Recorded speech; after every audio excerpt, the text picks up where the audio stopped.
Hey Jenny, how are you? I'm good, how are you, Andrea? Good, thank you. How was your weekend? Oh, you know.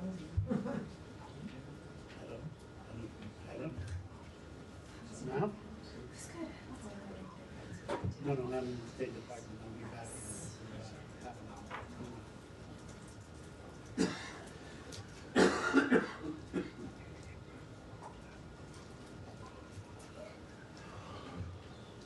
Did you look for the next trip? No, I don't think so. Yeah. What about it? Oh, the Guyana one? Yeah, we are, but I'm going out of town, so. Oh, good. Are you going? I was there last year, John's Sure. Yeah. Where is it? I feel like it's one hour. Yeah. Yeah, that must have been great. Sure. Yeah. And it was brand new, brand new. I never done overseas. For work. I was replacing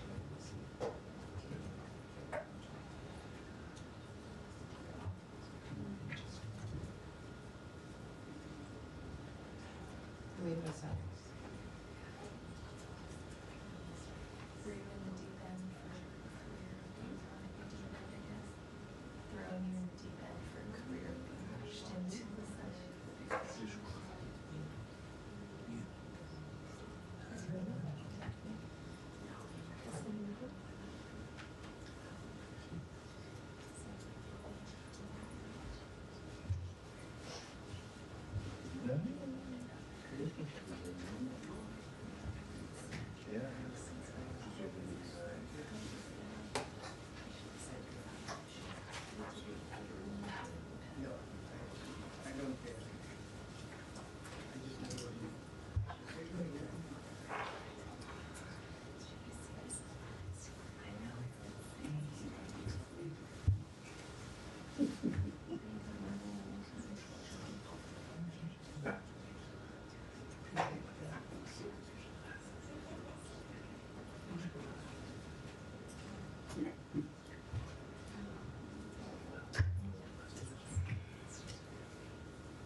Ja, det tror jag på.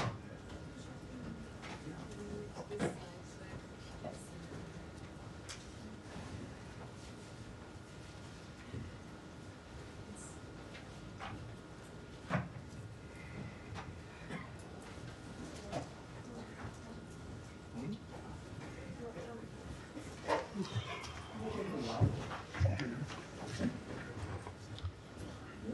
not laughing at you. You are laughing at So you know what this?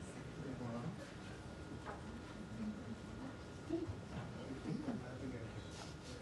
Showing you something.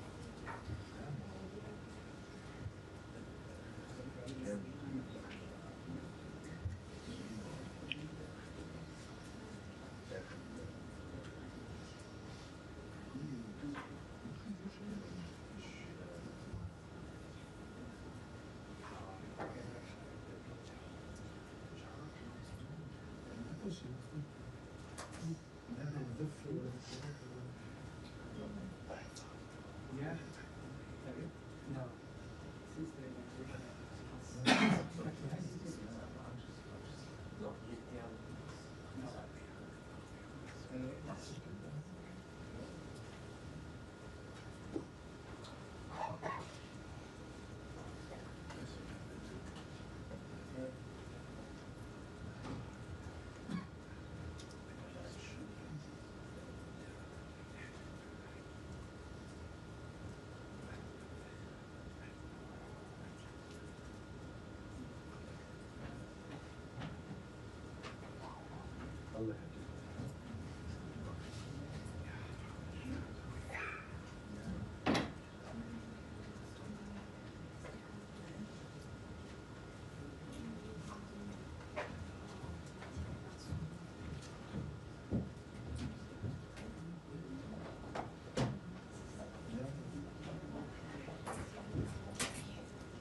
Sign in if you haven't signed in.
This came in.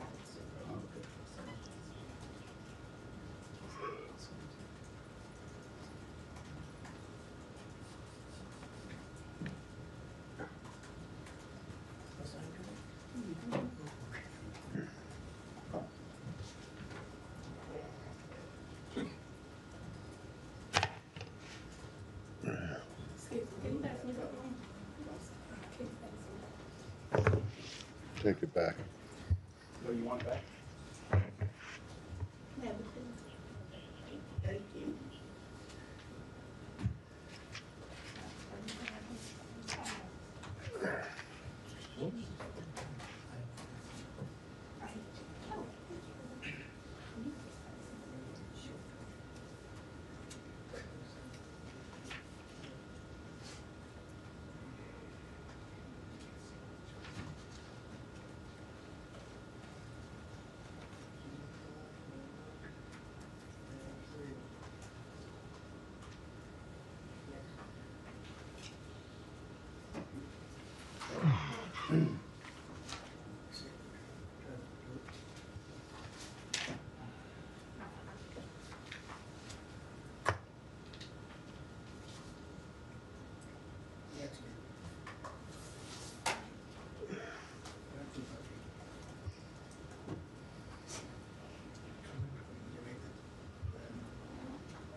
Yes,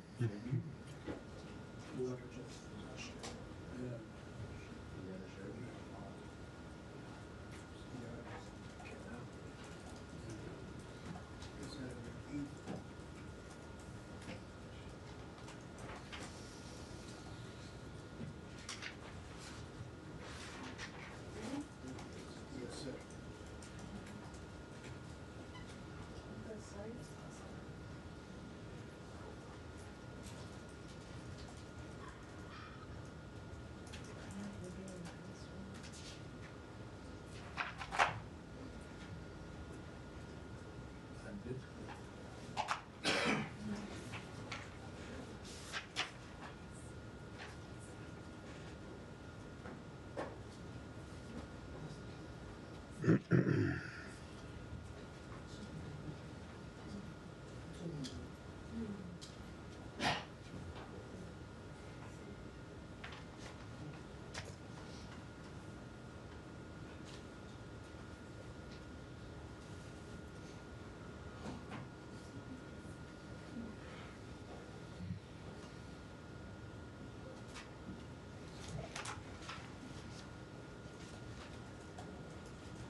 Oh.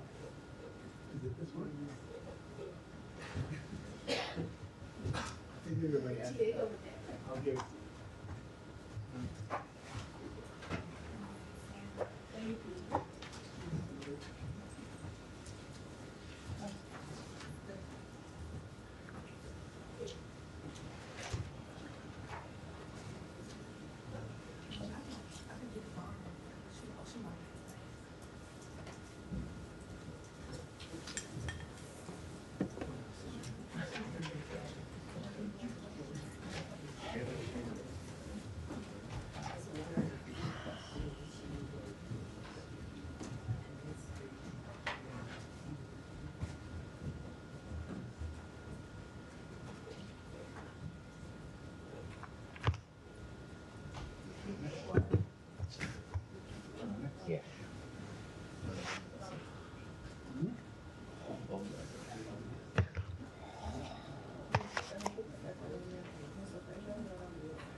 Thank you, ma'am.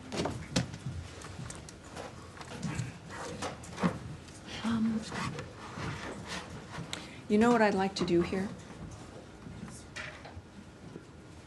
I'm going to set this up a different way. To where is this a different? No? There. No, it's, sorry. It's this. It's this one I want. So let's see what we can do here. Is there an edge? Yes, there we go. Now we're cooking with gas.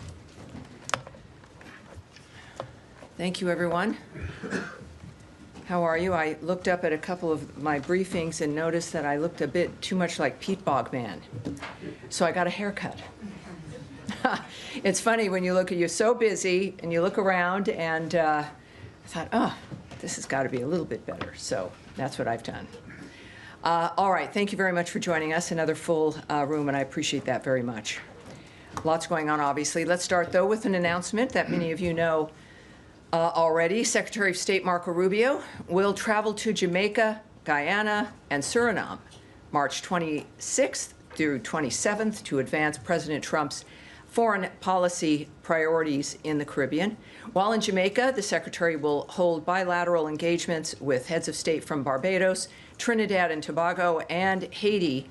Secretary Rubio's engagements with our valued Caribbean partners will promote regional cooperation, and which is we're working on, of course, to end illegal immigration, counter transnational organized crime, strengthen regional actions to address Haiti's political and security challenges, and strengthen the United States economic partnership with Caribbean countries. And that's my announcement. We're going to be doing that starting on Wednesday. A number of you are going to be joining us in what, for the Americans and people around the world watching, we have reporters who are stationed here at the State Department, and their coverage, their beat is the State Department, and they even travel with us, and that's always fun. So I'm looking forward to that once again. And we will start, dare I say, with Matt Lee. Okay. With the Associated Press. Thank you very much, Tammy. And thanks for the trip announcement. Yes. So over the course of the last day or so, embassies and consulates around the world appeared in what looks like it's a concerted social messaging campaign, have been posting tweets and Facebook accounts, some of which are somewhat aggressive and warning people not to come to the United States if they are planning to, protest or cause riots or break the laws. My question is this: because it has always been an offense to not truthfully answer questions on a visa application form, which include your past and what your intents are, what you plan to do in the U.S. It has always been an offense that you can have your visa revoked or deported if you're found to be lying on this. I'm curious why it is that there is this Very good explanation. coordinated effort to get this message out now, and in some cases using this kind of aggressive language, like, you lie to us, you're out, that kind of thing. Well, I think that it's clear that it's a conversation that has not been happening for a while. Certain issues are in the news right now. There's a lot of new things that the world is hearing from a new administration, the Trump administration, which is in office because of its commitment to make America great again, certainly safe again, secure again, more prosperous. The Secretary of State, obviously, as you've heard, quite often has remarked on that. And part of that is what Americans see and what has been happening over the last several years when it comes to certain violence, certain attitudes, a rise in anti-Semitism, and of course in some public cases, which I won't be speaking on. But for citizens of other countries who want to come to America, I think it's reasonable. Their own countries, there's certainly some countries which are reminding their citizens that if you're going to be going to the United States, or really the argument could be to any other country, is follow the law, behave yourselves, be a good visitor, and you'll be fine. But I think that the nature of any kind of warning or reminder, as it should be, as you noted, is appropriate considering the nature of the things we've been reminding people about, which is a visa is not an entitlement. A visa and a green card are not birthrights. These are privileges. You're granted them because of what you present to the United States in trying to get it. Consular officers also talk with people and they ask you questions about why you want to come. Every sovereign nation in the world has an interest in controlling who comes in, knowing who's coming into their country, what their intentions are. We've learned this over the last several decades about the importance of security at points of entry. The world knows it, and so do we, and it is a good reminder, and we look forward to people taking it seriously. All right. Yes, Andrea Mitchell. Thank you very much, Tammy. I know the administration has always been concerned about operational security for military actions and others, things that are classified. There has been an unprecedented, to my experience, breach of operational security by a public dissemination on Signal of plans for the Houthi attacks and discussions about those plans that included it has been confirmed by the National Security Council. These included the editor-in-chief of The Atlantic, Jeffrey Goldberg, on this Signal chat over a course of several days. And we should note that Mr. Goldberg did not publicize any of the classified members, CIA people who were on this chat, nor any of the classified information on the ultimate day, 2 hours before the attacks took place. He thought he was being punked, that it was some sort of a trap, but eventually notified the White House about this. And the White House has confirmed that it's authentic. Secretary Rubio was part of all of these conversations. First of all, why was the cabinet secretaries and the National Security Cabinet discussing a potential military operation on Signal, which is a public app? And why didn't they notice a phone number that was not part of their group? And how concerned is the secretary about the implications of this? Well, I have two very short things to say to you. First is that we will not comment on the Secretary's deliberative conversations. And secondly, that you should contact the White House. But in this regard, this was a very extensive series of conversations involving, a very important military action. And the Secretary of State is the leader of foreign policy. Shouldn't he have an opinion about this? Well, from this podium, I'm not going to comment, and never would I comment in any framework, the Secretary's deliberative conversations in any regard. But all right. Are you concerned yes, about the breach I'm not, of security? I've said it twice, and I appreciate your persistence. It's why you're who you are. But I won't be commenting on that particular framework. All right, Daphne, go ahead. Can I move to Russia, Ukraine? I wish you wouldn't, but yes, of course. Trump said today that territory was being discussed. So I just wanted to follow up on some comments that Witkoff made over the weekend about Crimea, Donbass, and regions annexed by Russia. He said that the question is, will the world acknowledge that those are Russian territories? Is it the administration's view that Russia has a legitimate claim to these regions? What I can tell you, first of all, of course, is I'm not going to speculate. And once again, because of the approach of this administration, there are a lot of diplomatic talks going on. There's a lot of summits happening. There's a lot of conversations happening, the supermajority of which I cannot comment on to you about those kinds of discussions or the commentary from which they may or may not have been gleaned from. What we do know, and I would refer back to the nature of what we're trying to do here, and what we've said is first and foremost in our mind. There's one thing in front of us that everyone is doing, and that is to secure the peace of that region, of those two countries, which more even than the region, the entire world. And that's the singular thing that is being worked on right now in Saudi Arabia. It is the singular thing that the president has been focused on. It is what the secretary has been working on pretty much from day one, which is, what are we in, the 9th week at this point? And dramatic changes have already occurred. Fabulous changes have occurred because of the focus, and there's really no other way to do it. You've got to have a dynamic that you're going to convince people that they can embrace and agree to, and the only way to do that is to stay with a framework that doesn't change, doesn't morph, where there's not distractions that you led away from the focus on what it is we're trying to accomplish.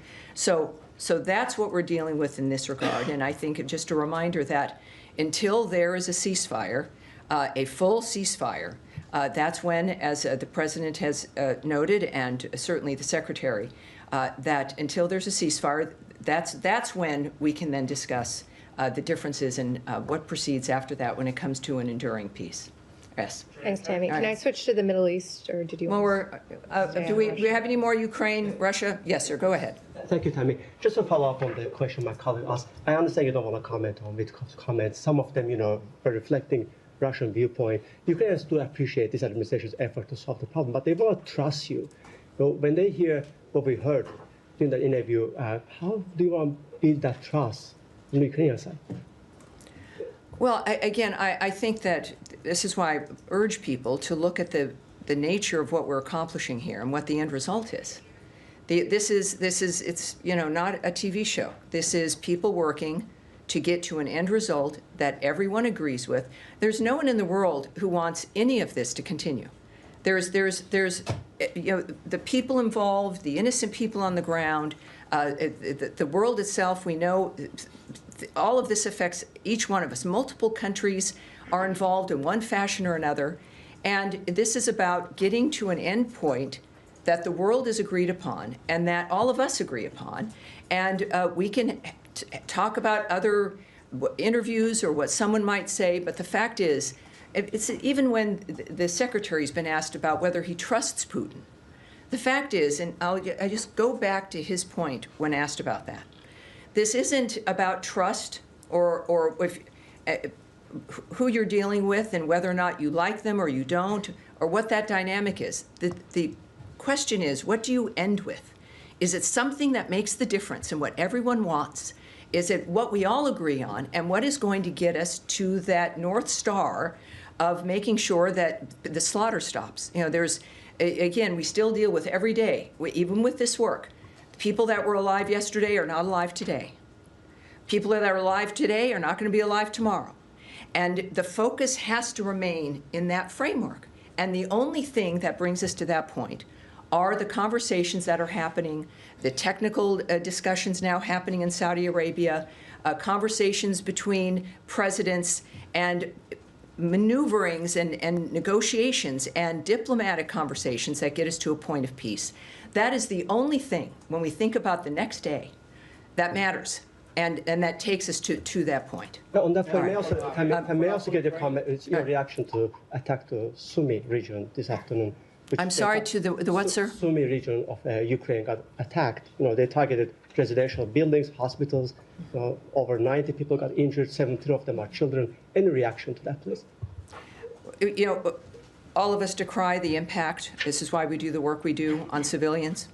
And it is why we continue to work for the ceasefire, and what the negotiations in Saudi are right now is to get that commitment and to get that done. So that's why we're doing what we do, because of the results like that in any war are problematic and heartbreaking, and we want to stop and reverse. So that's the point of why we're doing what we're doing right now. Yes? Thank you. Following up on this story that happened last week about the termination of a grant to the Yale initiative, research initiative, in trying to track down Ukrainian children that have been taken by Russia. You mentioned last week in this room that the data exists. It's not been deleted. Correct. We also got a comment from the State Department saying that the department does not hold the data for the conflict observatory. The data resides on a platform owned by MITRE as part of the program, and we were referred to MITRE.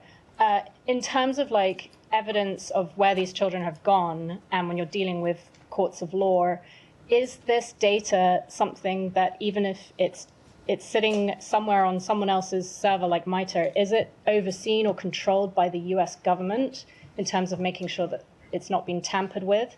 And is there a concern that with that particular initiative, the grant to that initiative terminated, is there a concern that there's a delay in the work that these researchers were doing in terms of like more of a search and rescue of these particular 30,000 children now being hindered? Well, as you noted, and I will confirm again, is that the data exists. What I will say to your question is that we know it is secure. And that is all I'll discuss about the nature of where it sits and where it is, it's secure. I will also mention something I'd mentioned to you actually earlier, which is that this data and this kind of a program, the grant has been stopped, of course, but it doesn't mean just because something has changed, as this has, that it disappears or stops or becomes something that we can't use. So I would just remind you that there's a variety of dynamics that are occurring when it comes to the world knowing about those missing children, the nature of, I know, President Trump's concern about those missing children. The world is concerned, and the fact, to say the least, Ukraine has been advocating for this. They've been passionate about saving their nation and certainly getting those children back from Russia. And I think that this is, when we think about now the nature of the negotiations, or certainly the conversations, that is part of those conversations, and it's something that we all hope will be resolved sooner than later. Yes, sir. We ready to move on to the Middle East, or you want? I think we should. Sure, let's do it. So 2 topics for you. I'll squeeze them in back to back. Mahmoud Khalil, there was a DOJ brief filing with the court regarding his case. And one of the assertions in there was that he had failed to mention part of his resume, part of his history. And one of the things that DOJ brought up was his work with UNRWA. So I know you can't comment on a particular visa case. I'm not going to ask you. I know the drill. But in a larger perspective, does the State Department now look upon work with UNRWA as a potential negative when applying for a green card or other visa? That's question 1. Question 2, on Friday, Dorothy Shea, who heads up on an interim basis the U.S. mission to the UN, called Security Council Resolution 2334 a mistake. It's been, for the most part, the defining policy around settlements for a while now, other than the first Trump admin. The spokesman for the mission told me there's been no change in policy. Her statement doesn't reflect a change in policy. But obviously, she calls it a mistake, it means something. What is the position right now of the Trump admin and the State Department on Israeli settlements beyond the Green Line? Are we going back to the Pompeo doctrine? Is it going to be used as leverage to expand the Abraham Accords, which Vice President Vance brought up today? What is the position? Speculation. I've just got to get my speculation book out. I'm not going to speculate. I'm not going to guess what's in the minds of diplomats, and diplomats are involved, including an ambassador and her statements. I'm not going to speculate on any of that, what they mean, or what other leaders are going to do or not do. And I appreciate, we all have questions about certain things. What I can say, well, now I have to say what I can say about what I can't say regarding your first question, is that you mentioned, of course, that there are court filings, and you mentioned the detail of what you say is in a court filing. I'm not going to expand on that either. So what I can say in general is what the Secretary has said, what the President has said, what I have said on numerous occasions, and as brought up here just a little bit ago as well, when it comes to the nature of messaging regarding visas and what the United States expects, and I think what every nation expects. When someone is knocking on the door saying, can we come in? America's answer to that has usually been a resounding yes, please do, using the regular legal system to do it. But the reason that system works is because there's order to it. And we have expectations to what it is you say to us. And if you have an order and expectations and they're never enforced, or it doesn't matter and other people see that, it means that none of the laws mean anything, the regulations don't mean anything, and you're not even really a nation. You're a nation effectively without borders and controls. And no nation operates in that fashion. So it's not again, certainly not commenting on any particular filing or any particular case. If you lie in your efforts to come to the United States to get a visa for any reason, or for a green card, maybe there haven't been repercussions, or we haven't done things properly in the past. A lot of things have changed with the election of Donald Trump, as the American people have said. What has happened in the past is now unacceptable. We see the impact on people's lives, everybody's lives, and it's not anything new. We want to have the order back. We want to have the rules, the expectations, the values back to how we make our decisions. So it is an important message. It's a normal message. It's a reasonable message. And it's important, and especially for those when there's certainly a court argument, or if you have lied, if you've misrepresented what you were going to do here, there has to be a response to that for a nation to be able to be taken seriously by its own people who rely on it to keep them safe. All right. Yes, sir. Yes. Hi, changing subject, I'm sorry. Clearly, well, hold on now. So keep that in mind. So now, Nadia, where were you going? Hold on. All of you, you're right here in front of me. I'm willing to stay here as long as I need to. Yes, ma'am. Nadia. I have two questions, but I want to follow up on the application form, just to be clear. So you're saying that Mahmoud Khalil has lied on the application? Oh, I never commented on his case. I never said that he did at all. I'm saying that if anyone coming here, and when you're filing, if you're trying to get a visa or anything else, I never spoke about him and what he did or did not do. I'll take this one back. Yes. Fair enough. But my question to you is, for example, the evidence was taken against him that he was a member of UNRWA. Nadia, I have to tell you, I'm not going to remark at all on a particular case. It's not going to happen. Let me try again, different way. Do you think that last chance. Last chance. 3 strikes there. Do you believe that if somebody is a member of UNRWA, of the UN organization, and they did not disclose that if they apply for a visa, for somebody who was coming, since UNRWA is not a terrorist organization, are they denied a visa? This is related to a court filing regarding a specific case, including also we don't talk about visas and the specific dynamic there. I'm not going to speculate or confirm or not confirm any dynamic that belongs to consular officers, to laws,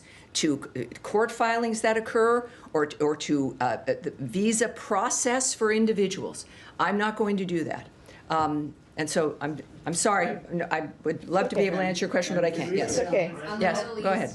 Yes. Has Israel briefed the United States on its plans for a renewed ground operation? And is this something that the U.S. supports, a massive ground operation into Gaza? Again, if there was a conversation about that, it is not something that I'm going to share the details with anybody anywhere. It's not Does personal. the U.S. support a ground operation? I'm not going to comment or speculate or anything in that regard when it comes to something as serious as negotiations in an area where there's a conflict that we are working every day to stop, and we have been the lead in the ceasefire aspects. We've been the lead in bridges to the next steps, and we are dealing with a terrorist organization that cannot remain at all in that region because of what they do. They then continue the suffering. And it's the simplest thing in the world. Hamas could release the hostages, which they still have, and the bodies of those that they've killed, and they could lay down their arms, and the suffering would end. All of this would end. And the questions come back, understandably, to the State Department, to Marco Rubio, to envoys, to people trying to get it to stop about one thing, or why haven't you done this, or would you do this? It is Hamas it's one step it could take, and the carnage could end. And I appreciate what you're asking, but I have certain limits in what I can express when it comes to the way decisions get made. But what we do know is that decisions have been getting made that have stopped the fighting, that have given us the first glimmer of hope in ages. And we're going to continue that kind of work because we do care, and we are determined to get peace, and we're the closest we've been in most areas than we've been in ages, and that needs to continue. Yes, sir, in the back. Can I follow up on that? Not at this moment. Yes, sir, in the back. I have a question on Ukraine and the European, if I can go back a little bit. My first question is, on which level the European Union will be involved in the talk in Saudi Arabia, if they will be involved? And the second one, if you can give us some more glimpse of the talk, what can you, like, something that you can share with us, like related to the ceasefire, like the Black Sea, or the part of, are we talking about part of Ukraine that's going to be given to Russia, or other left to Kiev? Can you give us a little more? Well, I'd already mentioned before in being asked about please comments on issues after a ceasefire. There is one thing we're working on, that's a ceasefire. I have nothing to say about what comes after a ceasefire, which has to be manifested in full. And we are close to that. This is what's fascinating. We've never been closer, a breath away from a full ceasefire. And then, full stop, then a discussion about an enduring peace. It's doable. Humanity has done it in the past. We can do it again, but this is the time where there has to be new ideas, where this dynamic has to stop. What I can tell you in general, you mentioned the Black Sea, is we do have negotiating teams, of course. They're meeting in Saudi Arabia to discuss broadening the ceasefire to the Black Sea on the way to the full ceasefire, which is always the prize. That's the prize right now. There's no other prize. To fully restore peaceful commercial activity. The Black Sea, of course, is key to that. We are continuing contact with both Russia and Ukraine. We're committed to continuing our work to bridge that gap. As the Secretary said repeatedly, both sides will have to make compromises as we are working in this ceasefire range. President Zelensky has agreed on a partial ceasefire against energy infrastructure and has reiterated his willingness to adopt a full ceasefire. There's certainly the aspect of possibility of, well, these situations, these technical negotiations are going on now, that we hope to see where the parties have landed. And our work is about coming to an agreement about how we're going to make this happen. But the Black Sea is now directly discussed, and let's hope we have some success here. About the European Yes, sir. involvement. And is a gentleman here? In the, A couple of questions on Gaza. and you are, sir? Shia Britansi, Al Jazeera English. Terrific. How do you do? All right. Nice to meet you. Reuters reports that the U.S. and Hamas have accepted Good old Reuters. a ceasefire, I'm told, a ceasefire proposal from Egypt, but Israel has yet to respond. Is that your understanding? I don't have an understanding about what might be negotiations, nor am I going to speculate or guess. Of course, things we do know is that the Egyptians care about this situation. There is the Arab plan. We know that has been discussed.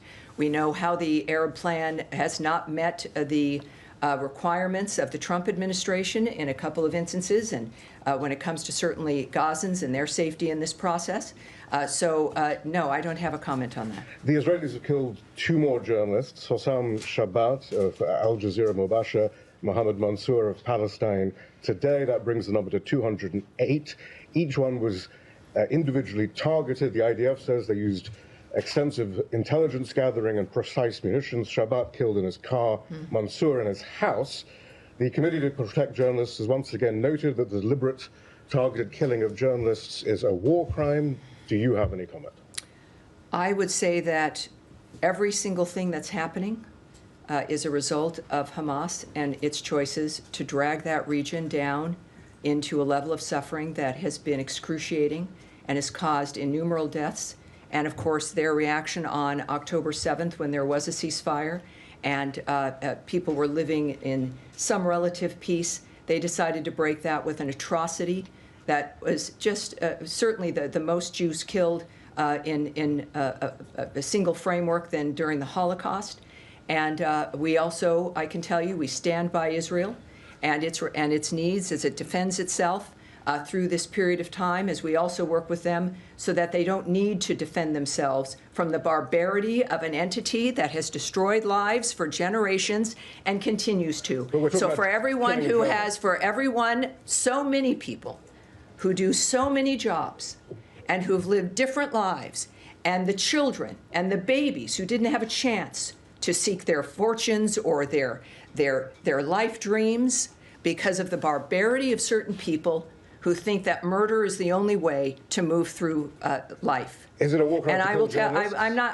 I'm certainly. You know, I'm not going to stand here and declare what's a war crime and what isn't. But what we do know is a crime is the mass slaughter of any individuals. Certainly, the targeting of people simply because of who they are.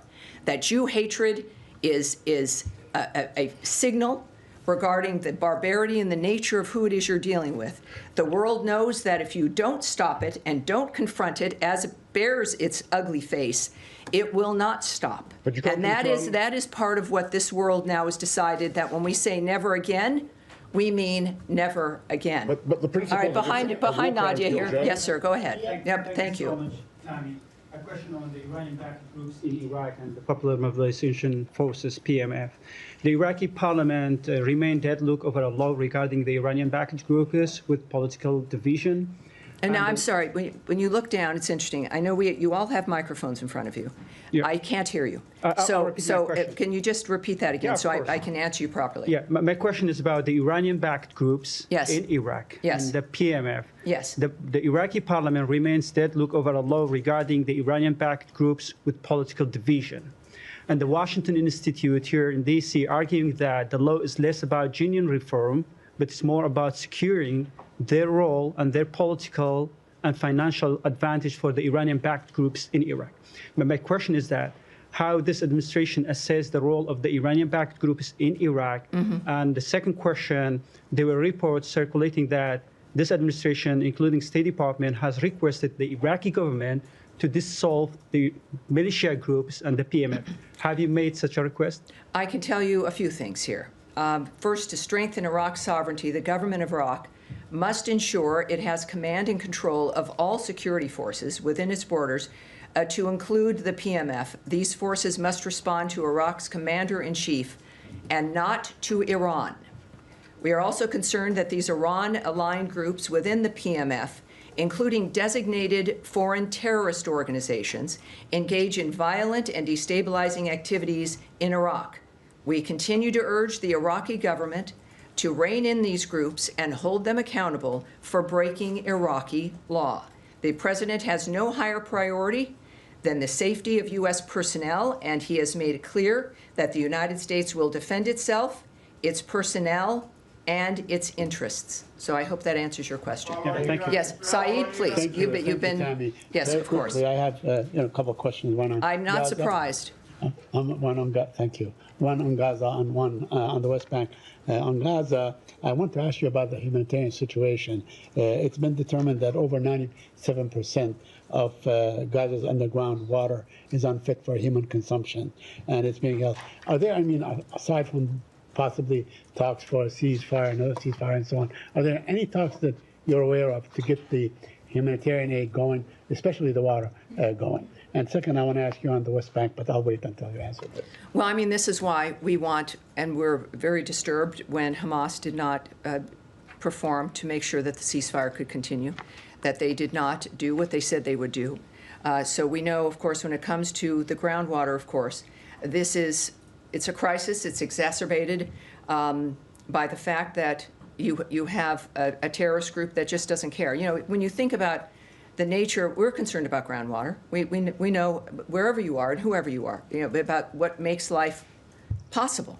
And yet you are dealing with an entity controlling and had controlled that area that not only is not caring about the nature of a quality of life, they don't care about life at all. Their reason for being is to use human beings as human shields and to murder and to rape, to just create a kind of suffering that is unimaginable for civilized human beings. So, of course, we care about this. This is why this administration has been determined and has been focused on changing that environment so it doesn't repeat for every generation. There's a certain point where all of us in this room will be gone from this planet.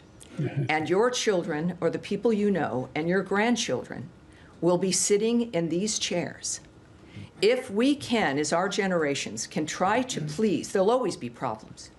But with what we've learned over the last several centuries, certainly the last century, and the beginning of this one, is that it cannot continue, so that they can have other conversations, and maybe even better ones.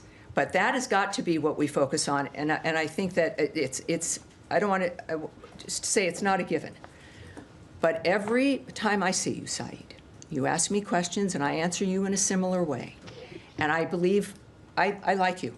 You've gotten to know me a tiny bit, is that I am serious when I say these things to you and say them to you from my experience working in this building with the people who've devoted their lives to dealing with these issues. People, I've mentioned the career people before, the bureaus that are in this building that work on the issues in the regions, certainly the people who are voted in by the American people. And it is every day, maybe I don't know what happened before in the last 50 years that makes it still an issue now. We are serious, beyond serious, that it's going to end. So I'm going to leave from there because I do, through the rest of the day and through this briefing, I end up answering, I think, many of your questions. Okay. And we're going to continue on. All right, now we're waiting patiently. Thank you, sir. Thanks, Tammy. Since this is my first briefing with you, Leon Bruno, AFP. Excellent. Thank you, sir. Appreciate it. It's aware. Yes. I have two unrelated questions. Please. No way. Unrelated. All right. Unrelated, yeah. The first is I'd like to go back to an issue which I think is important, which is U.S. aid and humanitarian aid in general. I know you've been asked about this, and you've said that the administration wanted to go after waste and fraud and what have you. Well, they wanted to. When they did. Yeah. Yes. There's been many dire warnings today from UN AIDS agency. Last week from the UNICEF, the children agency. Also last week from the UNHCR, the refugee agency. Basically, the bottom line is, okay, you cut funding, you did this, you did that, but it's having and will have a major impact because it's disrupted many programs, especially from the UN and all that.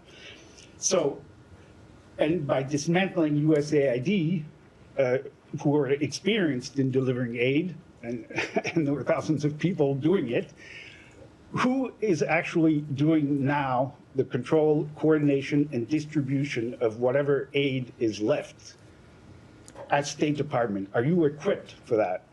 And second, related to this is, what is your general comment as to these very dire warnings from very serious people about the millions of children or people who are going to suffer? Yes. And then unrelated question after.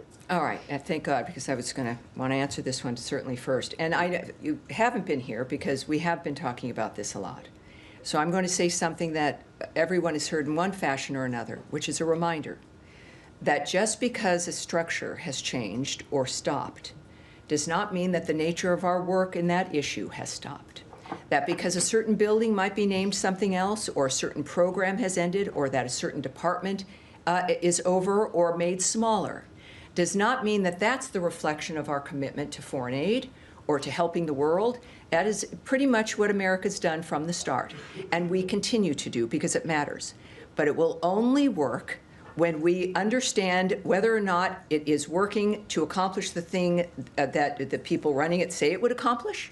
If the money that is spent is actually, again, according to Samantha Power on her way out as the lead of USAID last year, said 7 to 10% of the money afforded to programs through her entity only gets to the people that need it, making a person wonder, and this is a new debate, of where does the other 90% go?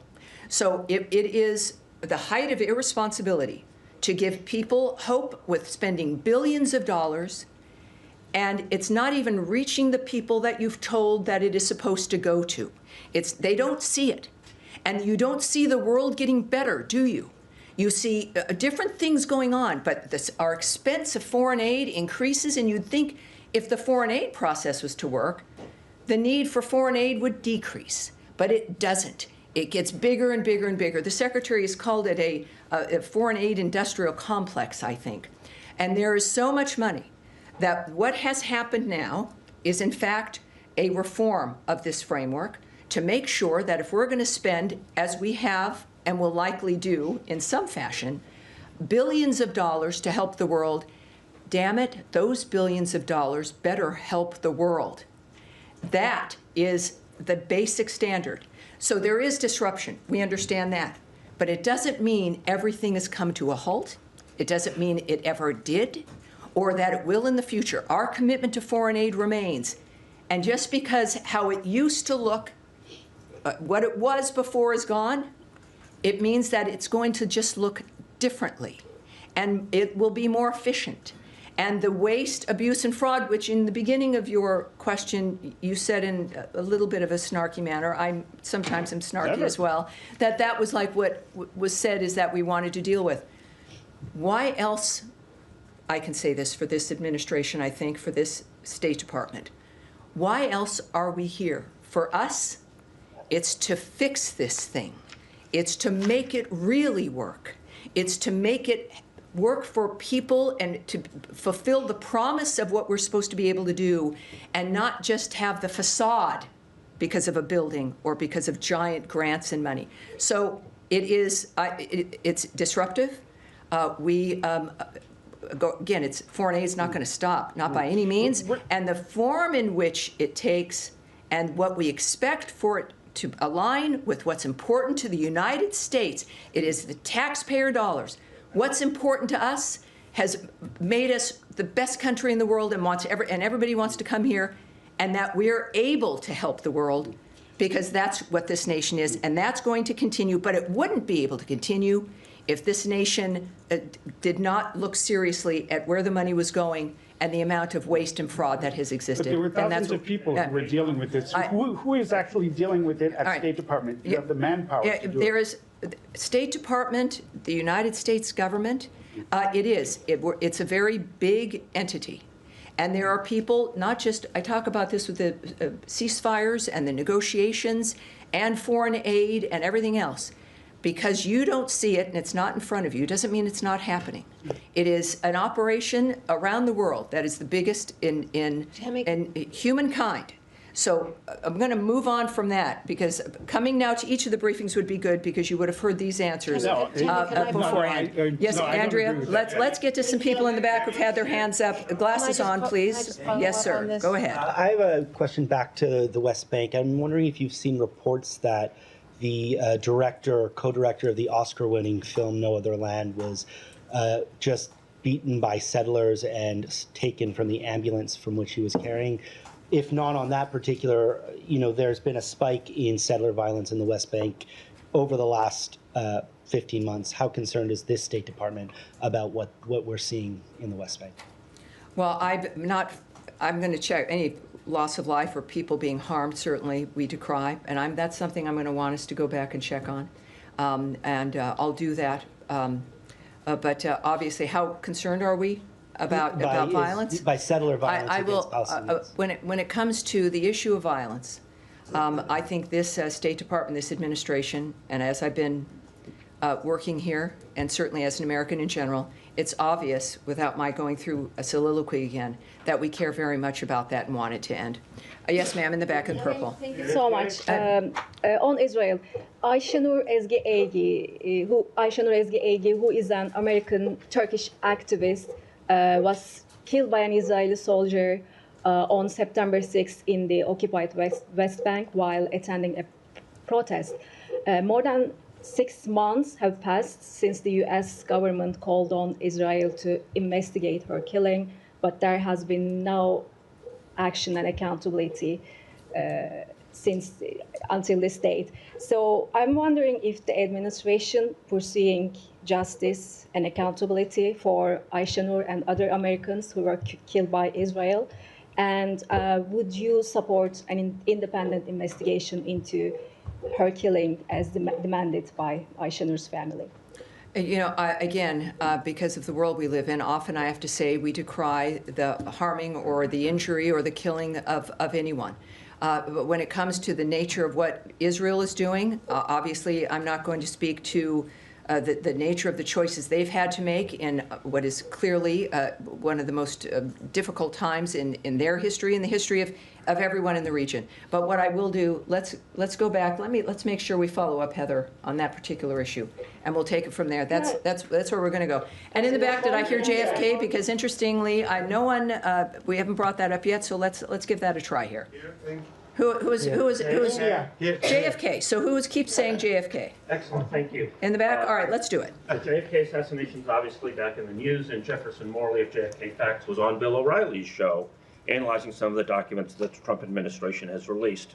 One of the revelations that he discussed was the fact that James Angleton, the CIA counterintelligence chief, had relied on Israelis as part of his intelligence gathering operations, which included monitoring Oswald prior to the assassination. As you may be aware, JFK in the summer of 1963 was deeply concerned with Israel acquiring nuclear weapons. He had sent a series of letters to Ben-Gurion, Israel's founding prime minister, demanding that Israel allow inspectors. Ben-Gurion resigned just when he was pressed on the issue. I've got something I can say to this. Yeah, I do. You want me to say something? I got a question for you. All right. Israel continued stalling the inspections, and JFK was, of course, assassinated in November. Every president since has adopted Israel's policy of refusing to acknowledge the existence of Israel's nuclear arsenal. My question to you is, will this administration finally do so? Boy, we went from JFK and then to now Israel's nuclear arsenal. No, I understand. I understand. Here's what I will tell you about the JFK files. There's about 80. Excuse me, sir. Please. Thank you. About 80,000 pages of unredacted records related to the Kennedy assassination are currently being released, and I think they've finished at this point by order of President Trump. We know that also, as I'd been asked before, if there was any other material anywhere, this is it. This is all the material. It's out, and again, unredacted, and so that's good news. For my generation, this is also good news, certainly as you grow up with that kind of a dynamic that happened in this country. And now, of course, we happily can say that Robert F. Kennedy Jr. is contributing to the nature of our nation and making a difference as well. As far as the speculation and conspiracy theories about what was happening regarding that assassination and in the decades that followed, I have no comment for you, and nor am I going to speculate or comment on that. But I appreciate you being here and asking in that regard. At the end, yes, sir. Go ahead, please. Thank you. So much Go ahead. Bangladesh. Please. Let's keep going. Thank you, Tammy. On Bangladesh, I have two questions. Bangladesh Army Chief warns of imminent Islamist extremist attacks on Bangladesh. Given the U.S. commitment to counterterrorism, what step is the U.S. taking to prevent Bangladesh from becoming another Afghanistan? Tammy, I have second question. How is the U.S. government addressing the unlawful imprisonment of journalists under Mohammed Yunus government and working to uphold press freedom in Bangladesh? Thank you. Yes, well, with the questions that we deal with a lot, I think that we go back to what's most important in the nature of how we handle other countries, what we expect of them, if we consider them our friends, the diplomatic scenario. Fortunately, we have an administration and a Secretary of State who's completely committed to diplomatic resolutions, to face-to-face conversations with our friends around the world, and certainly the impact, hopefully, of our strength and our president, who is known for taking things seriously, to know that we expect every country, certainly Bangladesh and others, to say the least, to follow the rules of human rights and to be cognizant and fair regarding the behavior and what their own citizens expect from their government. So I think that's a North Star for any nation, and I'm going to move on. We'll get one more in here. So yes, right here. Right here. Ahead of Secretary Ushavance's planned trip to Greenland later this week, Greenland's prime minister called the visit a sign of American aggression and said that we're now at a level where it can in no way be characterized as a harmless visit from a politician's wife. Do you have a response to those comments, and do you see the relationship between the U.S. and Greenland as having deteriorated over the course of the past couple months? Well, I can tell you about the Second Lady's trip, so we'll start there. As the White House has announced, Second Lady Usha Vance will travel to Greenland with her son and a United States delegation to visit historical sites, learn about Greenlandic heritage, and attend Greenland's national dog sled race. The delegation will depart for Greenland on Thursday, March 27th, and return to the United States on Saturday, March 29th. When it comes to, I think, the details, the relationship between those two countries in particular, I would refer you to the White House for that. All right. I think that's it. All right. We're good. We're good. Thank you, everyone. I'm glad we got as much covered as we did. And no doubt, I'll be back on Friday, so we will be here Friday. And I'll see you then. Have a great rest of your day. Thank you. Thank you.